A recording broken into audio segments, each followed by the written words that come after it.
Hello everyone, welcome back to our channel Selection Mate. Guys, जैसा कि मैंने आपको अपनी प्रीवियस वीडियो में बताया था, हम यूपी लेखपाल के लिए मॉडर्न हिस्ट्री की क्लासेस को कवर कर रहे हैं। तो इस सीरीज़ में हमारी फर्स्ट क्लास तो हो चुकी है। अगर आपने उसको नहीं देखा है तो हमारे चैनल पर जाकर उसको ज़रूर देखें। और इस सीरीज़ में आज हमारी सेकेंड क्लास है। तो इसमें हम मॉडर्न हिस्ट्री के कुछ इंपॉर्टेंट क्वेश्चंस डिस्कस करेंगे, जो कि एग्ज़ाम के पॉइंट ऑफ व्यू से काफ़ी इंपॉर्टेंट है। तो आइए अपने टाइम को बिना वेस्ट किए हम अपने सेशन को स्टार्ट करते हैं। तो हमारा फर्स्ट क्वेश्चन है, प्लासी की लड़ाई में अंग्रेज़ी सेना का नेतृत्व किसने किया? हमारे चार ऑप्शंस हैं, रॉबर्ट क्लाइव ने, ऑप्शन बी है हेक्टर मुनरो ने, ऑप्शन सी है वॉरेन हेस्टिंग्स ने और ऑप्शन डी है इनमें से कोई नहीं। तो हमको बताना है प्लासी की लड़ाई में अंग्रेज़ी सेना का नेतृत्व किसने किया। तो हमारा ऑप्शन नंबर कौन सा ठीक हो जाएगा? ऑप्शन नंबर ए, यानी कि रॉबर्ट क्लाइव ने अंग्रेज़ी सेना का नेतृत्व किया था। और इंडिया में मतलब भारत में कौन था, कौन सा नवाब था जो लड़ रहा था? तो वो था बंगाल का नवाब सिराजुद्दौला। तो सिराजुद्दौला और रॉबर्ट क्लाइव के बीच ये लड़ाई हुई थी। और अगर हमसे सवाल पूछा जाता है कि ये लड़ाई कब हुई थी, तो हम क्या अपना आंसर करेंगे? 1757 में ये लड़ाई लड़ी गई थी। तो प्लासी की लड़ाई से ये सारे इंपॉर्टेंट फैक्ट्स आपके कवर हो जाते हैं। अगर सवाल आता है कि लड़ाई कब हुई थी, तो 1757 में किस किस के बीच हुई थी? तो रॉबर्ट क्लाइव और सिराजुद्दौला के बीच लड़ाई हुई थी। आइए अब अपना सेकंड क्वेश्चन देखते हैं। सेकंड क्वेश्चन है, बक्सर के युद्ध में अंग्रेजी सेना का नेतृत्व किसने किया? यानी कि बक्सर के युद्ध में अंग्रेजी सेना की तरफ से किसने लड़ाई की? ऑप्शन ए रॉबर्ट क्लाइव ने, ऑप्शन बी वॉरेन हेस्टिंग्स ने, ऑप्शन सी हेक्टर मुनरो ने, ऑप्शन डी चार्ल्स आयर कूट ने। तो हमारा ऑप्शन नंबर कौन सा ठीक हो जाएगा? ऑप्शन नंबर सी, यानी कि हेक्टर मुनरो ने। तो हेक्टर मुनरो और हेक्टर मुनरो के साथ कौन था? मीर कासिम। ये दोनों तो अंग्रेजी सेना की तरफ से लड़ रहे थे और भारत की तरफ से अवध के नवाब कौन थे? शुजा दौला। अवध के नवाब शुजा दौला और दूसरा मुगल सम्राट शाह आलम द्वितीय। शाह आलम द्वितीय, इन दोनों के बीच ये लड़ाई हुई थी। और ये लड़ाई कब लड़ी गई थी? अगर सवाल पूछा जाता है कि बक्सर का युद्ध कब लड़ा गया था, तो बक्सर का युद्ध लड़ा गया था 1764 में। तो गाइज, बक्सर के युद्ध से जितने भी इम्पॉर्टेंट फैक्ट थे ये मैंने आपको सब बता दिए हैं। आप इनको नोट कर लीजिए, क्योंकि अगर बक्सर के युद्ध के बारे में पूछा जाएगा तो पूछा जा सकता है कि किस किस के बीच हुआ था, कब हुआ था, अंग्रेज़ी सेना का नेतृत्व किसने किया था और भारत की तरफ से कौन लड़ा था। तो आई होप आपको ये दोनों ही सवाल काफ़ी अच्छे से समझ आ गए होंगे। अब नेक्स्ट क्वेश्चन देखते हैं। हमारा नेक्स्ट क्वेश्चन है, भारत का प्रथम गवर्नर जनरल व वायसराय था। भारत का प्रथम गवर्नर जनरल व वायसराय कौन था? हमको ये बताना है। ऑप्शन ए है लॉर्ड हेस्टिंग्स, ऑप्शन बी है लॉर्ड कैनिंग, ऑप्शन सी है लॉर्ड मिंटो और ऑप्शन डी है लॉर्ड कर्जन। तो इनमें से कौन सा वो व्यक्ति था जो कि भारत का पहला गवर्नर जनरल और वायसरॉय था? तो हमारा ऑप्शन बी, यानी कि लॉर्ड कैनिंग। लॉर्ड कैनिंग क्या हो जाएगा? हमारा राइट ऑप्शन हो जाएगा। आइए अब अपना हमारा फोर्थ क्वेश्चन है, लॉर्ड वेलेज़ली द्वारा प्रस्तावित सहायक संधि को स्वीकार करने वाला सबसे पहला भारतीय शासक था। हमको बताना है कि लॉर्ड वेलेज़ली ने जो सहायक संधि प्रस्तावित की थी, तो उसको स्वीकार करने वाला पहला नवाब कौन था? ऑप्शन ए है अवध का नवाब, ऑप्शन बी है हैदराबाद का निज़ाम, ऑप्शन सी है कर्नाटक का नवाब और ऑप्शन डी है मैसूर का राजा। तो हमको बताना है इनमें से कौन व्यक्ति था। तो हमारा ऑप्शन बी, यानी कि हैदराबाद के निज़ाम ने वेलेज़ली द्वारा प्रस्तावित सहायक संधि को सबसे पहले स्वीकार किया था। गाइज, पहला सवाल तो आपका यही हो गया कि सहायक संधि को सबसे पहले स्वीकार किसने किया था। तो आप क्या टिक कर देंगे? हैदराबाद का निज़ाम। और दूसरा अगर पूछा जाता है कि सहायक संधि को प्रस्तावित किसने किया था, तब आपका आंसर हो जाएगा लॉर्ड वेलेज़ली ने सहायक संधि को प्रस्तावित किया था। अब अपना फिफ्थ क्वेश्चन देखते हैं। फिफ्थ क्वेश्चन है, तीसरे आंग्ल मैसूर युद्ध को रोकने के लिए टीपू सुल्तान ने अंग्रेज़ों के साथ कौन सी संधि की? ऑप्शन ए है मंगलौर की संधि, ऑप्शन बी है श्रीरंगपट्टनम की संधि, ऑप्शन सी है मैसूर की संधि और ऑप्शन डी है बिदनूर की संधि। हमको बताना है जो तृतीयांग मैसूर युद्ध हुआ था उसमें टीपू सुल्तान और अंग्रेज़ों के बीच कौन सी संधि हुई। तो हमारा ऑप्शन बी यानी कि श्रीरंगपट्टनम की संधि हमारा राइट ऑप्शन हो जाएगा। हमारा नेक्स्ट क्वेश्चन है क्वेश्चन नंबर 6, राज्य क्षय, हड़प नीति, जब्ती नीति या डॉक्ट्राइन ऑफ लैप्स किसने लागू की। गाइज अगर आप एग्ज़ाम्स में पुराने हैं, मतलब आप एग्ज़ाम्स को देते रहते हैं, तो आपने ये क्वेश्चन बहुत बार देखा होगा। और अगर आप नए हैं तो अब आप ये क्वेश्चन यहाँ से जान जाएंगे कि राज्य क्षय, हड़प नीति या जब्ती नीति को किसने लागू किया था। हमारे 4 ऑप्शंस हैं। ऑप्शन नंबर ए है हमारा हेस्टिंग्स, ऑप्शन बी है कैनिंग, ऑप्शन सी है विलियम बेंटिक और ऑप्शन डी है डलहौजी। तो डॉक्ट्राइन ऑफ लैप्स को लागू करने वाला कौन था। तो हमारा ऑप्शन नंबर डी यानी कि डलहौजी हमारे क्या हो जाएगा, राइट ऑप्शन हो जाएगा। हमारा नेक्स्ट क्वेश्चन है सुगोली की संधि किनके बीच संपन्न हुई थी। हमें 4 ऑप्शन दिए गए हैं। ऑप्शन नंबर ए है ईस्ट इंडिया कंपनी और नेपाल, ऑप्शन बी है ईस्ट इंडिया कंपनी और मिथिला, ऑप्शन सी है ईस्ट इंडिया कंपनी और अवध और ऑप्शन डी हो जाता है हमारा अवध का नवाब और नेपाल। हमको बताना है कि सुगोली की संधि किन के बीच संपन्न हुई थी। तो ऑप्शन नंबर ए यानी कि ईस्ट इंडिया कंपनी और नेपाल के बीच सुगोली की संधि संपन्न हुई थी। और नेक्स्ट क्वेश्चन अगर बनता है कि सुगोली की संधि कब हुई थी, सुगोली की संधि कब हुई थी, तो हमारा आंसर हो जाएगा 1816 में। तो कब हुई थी सुगोली की संधि, 1816 में। और किसके बीच हुई थी, तो ईस्ट इंडिया कंपनी और नेपाल के बीच हुई थी। अब नेक्स्ट क्वेश्चन देखते हैं, टीपू सुल्तान की मृत्यु कहाँ हुई थी। हमको बताना है। ऑप्शन ए हमारा है मैसूर में, ऑप्शन बी है कुर्ग में, ऑप्शन सी है श्रीरंगपट्टनम में और ऑप्शन डी है वांडीवॉश में। तो हमको बताना है कि टीपू सुल्तान की मृत्यु कहाँ हुई थी। तो हमारा ऑप्शन नंबर सी यानी कि श्रीरंगपट्टनम क्या हो जाएगा, हमारा राइट ऑप्शन हो जाएगा। और ये तो हो गया कि टीपू सुल्तान की मृत्यु कहाँ हुई थी, और टीपू सुल्तान की मृत्यु कब हुई थी, तो 1799 में। गाइज ये सभी इंपॉर्टेंट क्वेश्चन है, आप ये सारा डेटा अपने पास कलेक्ट करके रखिए। आप चाहें तो अपने नोट्स बनाइए, इनको लिखिए, क्योंकि ये सारे ही बहुत इंपॉर्टेंट क्वेश्चन हैं। और अगर मॉडर्न हिस्ट्री से क्वेश्चन आएगा तो ज़रूर ही यहाँ से सवाल बनेगा।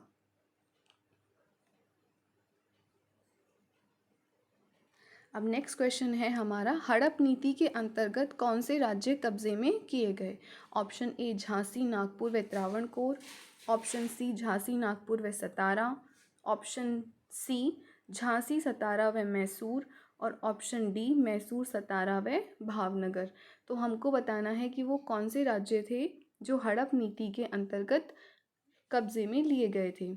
अभी मैंने पीछे आपको बताया था कि हड़प नीति को लागू किसने किया था, तो आपका आंसर हो जाएगा डलहौजी ने लागू किया था। और किन किन राज्यों को कब्जे में लिया था, तो हमारा ऑप्शन बी सही हो जाएगा, यानी कि झांसी, नागपुर और सतारा, इन तीनों ही राज्यों को कब्जे में लिया गया था। आइए अब अपना नेक्स्ट क्वेश्चन देखते हैं। नेक्स्ट क्वेश्चन क्या है, क्वेश्चन नंबर 10 है, ठगी प्रथा के उन्मूलन से संबद्ध गवर्नर जनरल थे। यानी हमसे पूछा जा रहा है कि ठगी प्रथा को समाप्त करने में कौन से गवर्नर जनरल का इम्पोर्टेंट रोल था। तो option A Cornwallis, option B Bentinck, option C Dalhousie या ऑप्शन डी रिपन। तो हमको बताना है इन चारों में से कौन से ऐसे व्यक्ति थे जिन्होंने ठगी प्रथा का उन्मूलन किया था। तो हमारा ऑप्शन नंबर बी यानी कि बेंटिक हमारा क्या हो जाएगा, राइट ऑप्शन हो जाएगा। और ठगी प्रथा का उन्मूलन कब किया गया था, तो ये आप याद रखेंगे 1830 में कर्नल स्लीमैन, नाम याद रखिएगा, कर्नल स्लीमैन के साथ मिलकर विलियम बेंटिक ने ठगी प्रथा का उन्मूलन किया था। ये बहुत इंपॉर्टेंट नाम है, पूछा जाता है कि ठगी प्रथा का उन्मूलन करने में विलियम बेंटिक का साथ किसने दिया था। तो हम क्या मार्क करके आएंगे वहाँ पर, कर्नल स्लीमैन ने। और कब किया गया था ये उन्मूलन, तो 1830 में किया गया था। अब नेक्स्ट क्वेश्चन देखिए कि वोडियार के शासक थे। हमको बताना है वोडियार के शासक कौन थे। ऑप्शन ए है मैसूर रियासत, ऑप्शन सॉरी गाइज, वोडियार कहाँ के शासक थे, हमको ये बताना है। तो ऑप्शन ए मैसूर रियासत के, ऑप्शन बी है त्रावणकोर के, ऑप्शन सी है विजयनगर के और ऑप्शन डी है इनमें से कोई नहीं। तो हमारा राइट ऑप्शन हो जाएगा ऑप्शन नंबर ए। तो वोडियार कहाँ के शासक थे? वो मैसूर रियासत के शासक थे। नेक्स्ट क्वेश्चन देखते हैं। नेक्स्ट क्वेश्चन है द्वैध शासन नीति को किसने समाप्त किया था? ऑप्शन ए लॉर्ड माउंटबेटन ने, ऑप्शन बी कर्जन ने, ऑप्शन सी वॉरेन हेस्टिंग्स ने या ऑप्शन डी लॉर्ड रिपन ने।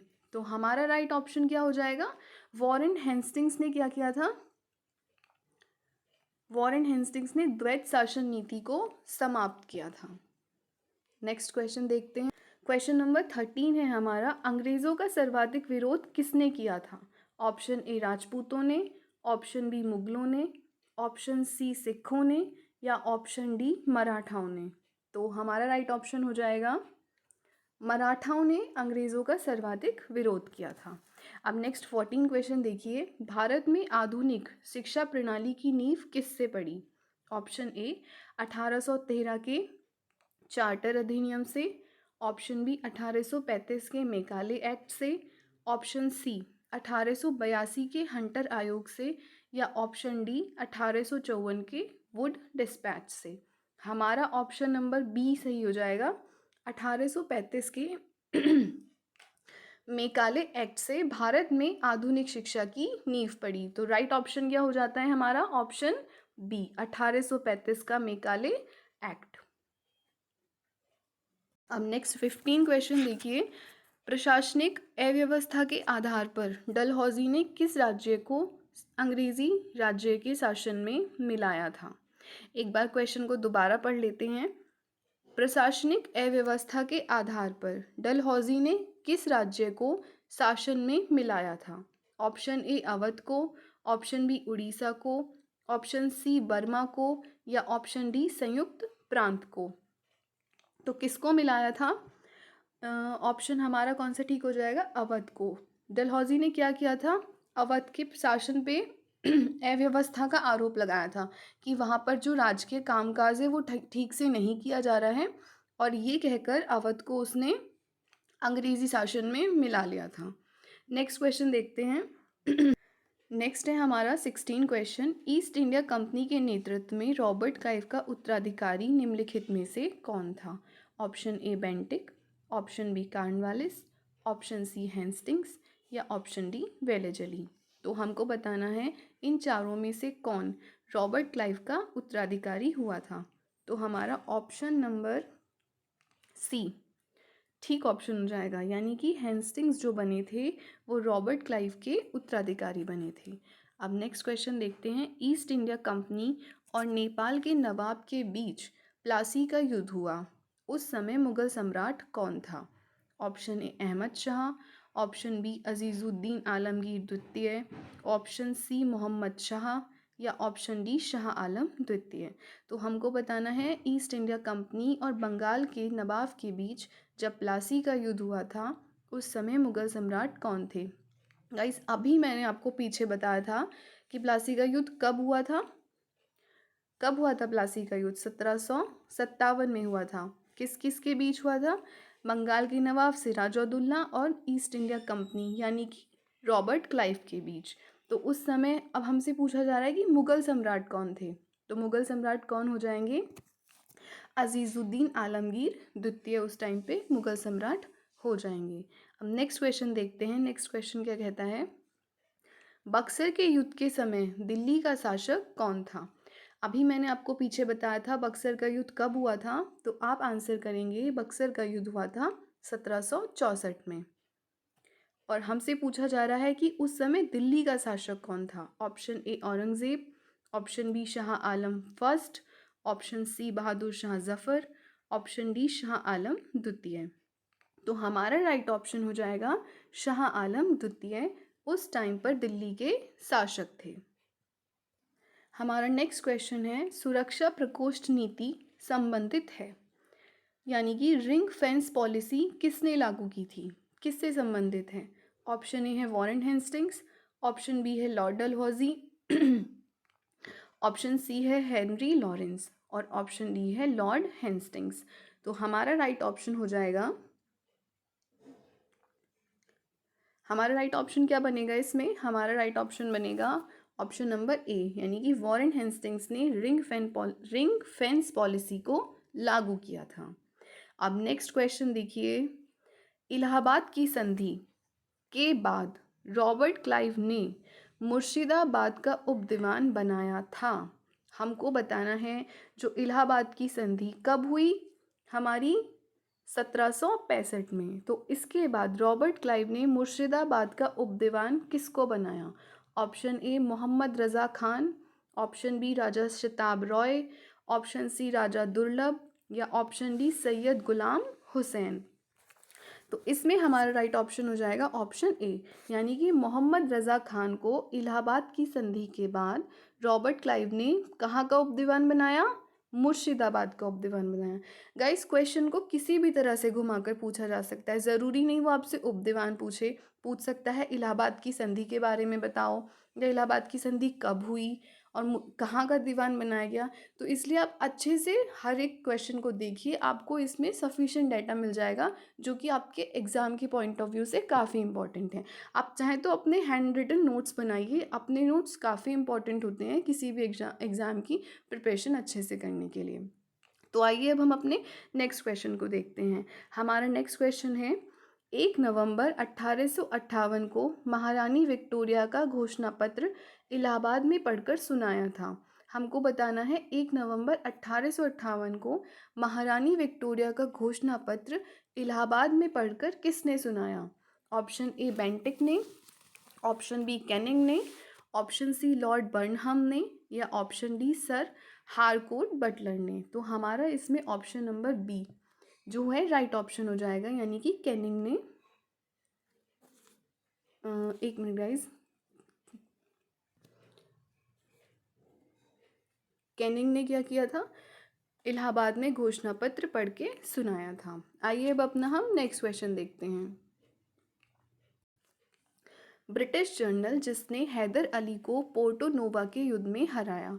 हमको बताना है वो ब्रिटिश जनरल कौन था जिसने हैदर अली को पोर्ट नोवा के युद्ध में हराया था। तो हमारा ऑप्शन ए है कैप्टन पॉपहेम, ऑप्शन बी है सर आयरकूट, ऑप्शन सी है सर हेक्टर मुनरो, और ऑप्शन डी है जनरल गॉडहार्ड। तो इसमें से किस जनरल ने हैदर अली को कहाँ के युद्ध में हराया? पोर्ट नोवा के युद्ध में हराया। तो हमारा ऑप्शन नंबर बी, यानी कि सर आयरकूट जो हो जाएगा वो राइट ऑप्शन हो जाएगा। अब नेक्स्ट 23 क्वेश्चन देखते हैं। किस भारतीय को रॉबर्ट क्लाइव ने बिहार का नायाब दीवान नियुक्त किया? ऑप्शन ए अमीर चंद, ऑप्शन बी मानक चंद, ऑप्शन सी राय दुर्लभ, ऑप्शन डी राजा शताब राय। तो किसको किया गया था? तो ऑप्शन डी, यानी कि राजा शताब राय को बिहार का नायाब दीवान नियुक्त किया गया था। आइए अपना नेक्स्ट क्वेश्चन देखते हैं। अब 24 क्वेश्चन कहता है हमारा, रंजीत सिंह ने सुप्रसिद्ध हीरा कोहिनूर कहाँ से प्राप्त किया था या किससे प्राप्त किया था? ऑप्शन ए शाह सुजा से, ऑप्शन बी जमा शाह से, ऑप्शन सी दोस्त मोहम्मद से, या ऑप्शन डी शेर अली से। हमको बताना है रंजीत सिंह ने इसमें से किससे सुप्रसिद्ध हीरा कोहिनूर प्राप्त किया था। तो हमारा ऑप्शन नंबर कौन सा? ए, यानी कि शाह सुजा से उन्होंने क्या किया था? कोहिनूर हीरा प्राप्त किया था। अब नेक्स्ट हमारा लास्ट क्वेश्चन है क्वेश्चन 25, जो कि कहता है बंगाल के किस गवर्नर जनरल के काल में पिट्स इंडिया एक्ट 1784 पारित किया गया? Option A Warren Hastings, option B Cornwallis, option C Wellesley, या ऑप्शन डी लॉर्ड मिंटो। तो हमको बताना है कि कौन से गवर्नर जनरल थे जिनके काल में पिट्स इंडिया एक्ट आया था। तो हमारा ऑप्शन नंबर ए, यानी कि वॉरेन हेस्टिंग्स जो हो जाएगा हमारा राइट ऑप्शन हो जाएगा। तो हमसे पूछा जाए पिट्स इंडिया एक्ट आया कब था, तो हमारा आंसर होगा 1784 में। और किसके काल में आया था? तो वॉरेन हेस्टिंग्स के काल में आया था। तो गाइज़, ये था हमारा आज का सेशन। इसमें हमने मॉडर्न हिस्ट्री के 25 क्वेश्चंस डिस्कस किए हैं। तो अगर आपको मेरा सेशन अच्छा लगा हो तो आप इस वीडियो को लाइक करें, और अगर आप इसी तरह की और वीडियोस चाहते हैं तो हमारे चैनल को सब्सक्राइब करें। Thanks for watching my video.